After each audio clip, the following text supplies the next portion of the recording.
Yuta Okkotsu, the so-called second strongest sorcerer of the modern age, and Medaka Kurokami, they have one thing in common. On one side, you have a jujutsu sorcerer, fueled by cursed energy and bound to a powerful spirit, capable of copying techniques through connection and conditions. On the other, you have a near-perfect human, whose very existence revolves around mastering anything she sees, to a point that even supernatural powers become something she can replicate and surpass. With that in mind, whose copying abilities will come out on top, and who would win a fight overall? Yuta Okkotsu starts off as someone who seems unremarkable, but quickly becomes one of the most dangerous fighters in his world. His defining trait is his overwhelming amount of cursed energy. Think of cursed energy as a fuel that powers abilities in this world, and Yuta doesn't just have a lot of it. He has so much they can use high-level techniques continuously without running dry. This already alone puts him far above most fighters. But what really makes him special is his connection to Rika, a powerful cursed spirit who acts as both an external storage for his power. When fully manifested, Rika can fight independently, restrain enemies, and supply Yuta with additional cursed tools and energy. She essentially acts as both a weapon and a support system, expanding Yuta's overall combat abilities beyond what a single fighter could normally handle. On top of that, Yuta has access to the copy ability. Under the right conditions, he can replicate other techniques and use them for himself. This makes him incredibly adaptable because he's not just limited to a single fighting style. He can switch strategies depending on what he needs.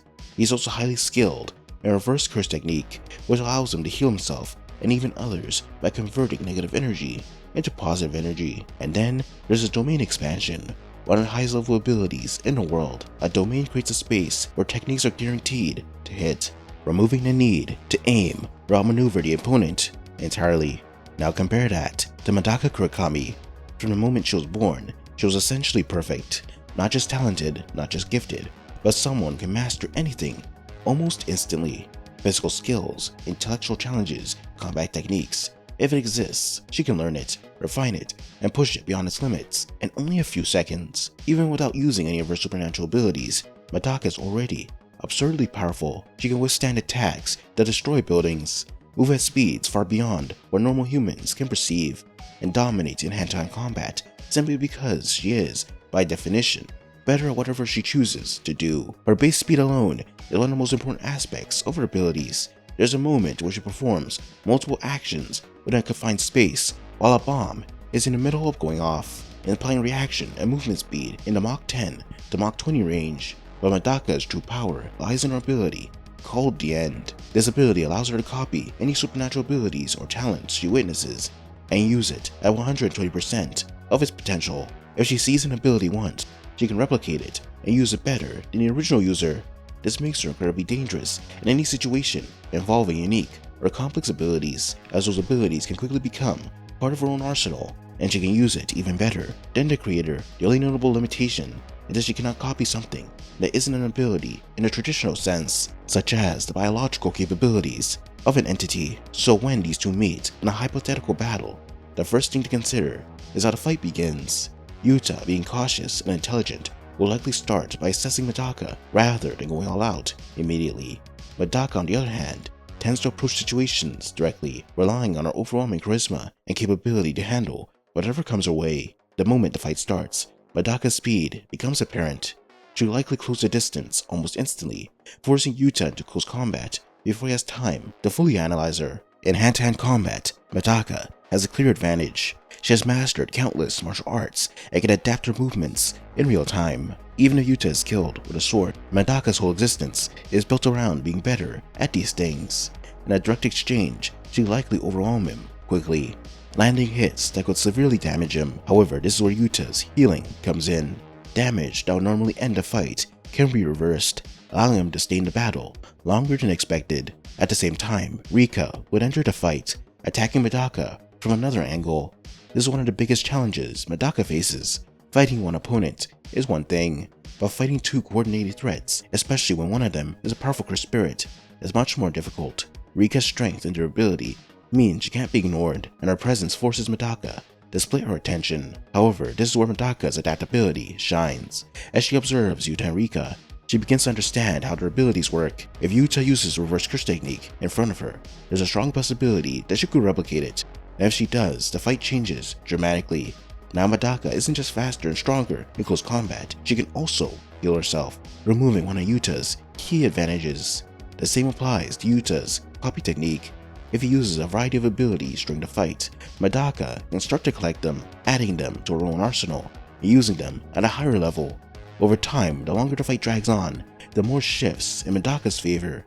Yuta thrives on versatility, but Medaka turns that versatility against him.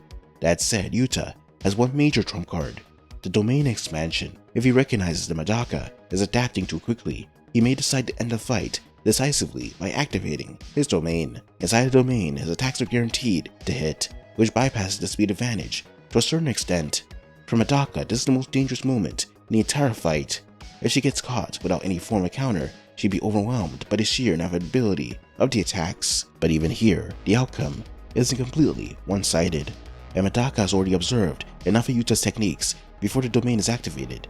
She may be able to replicate some of the defense, whether it's a healing factor, a reverse curse technique, or an anti-domain measure. If one is demonstrated, given how the end works, it's not unreasonable to assume that she could develop a way to survive or mitigate the domain's effects, especially since other talented characters like Dabura were able to figure out advanced techniques like domain expansion without ever seeing it used before. You might be thinking this is all an ass pull, but unlike Yuta, I brought Medaka into this battle without any of her previous abilities, such as her automatic reflexes, which allows her body to automatically dodge any attack she doesn't see, or all fiction, which allows her to turn any phenomena into fiction, and many more.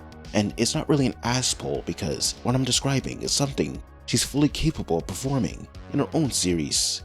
As the fight progresses, it becomes a battle of pacing. Yuta's best chance of winning is to end the fight quickly before Medaka has time to fully adapt. His combination of Rika, high cursed energy output, and decisive domain gives him a strong opening, but if the window closes, the fight begins to tilt heavily in Medaka's favor.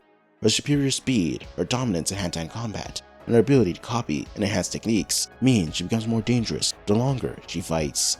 By later stages in the battle, if Medaka successfully copied key aspects of Yuta's abilities, the situation becomes extremely difficult for him. Imagine facing an opponent who's not only faster and physically superior, but also capable of copying your own techniques better than you can, even with Rika's support. That kind of pressure is hard to sustain. If Yuta manages to trap her early and finish the fight with his domain, he has a real path to victory. But if Medaka survives the initial phase and begins to adapt, that balance shifts. Over time, her ability to copy, improve, and overwhelm will likely give her the edge. Anyways, go watch Medaka Box because it's actually pretty good.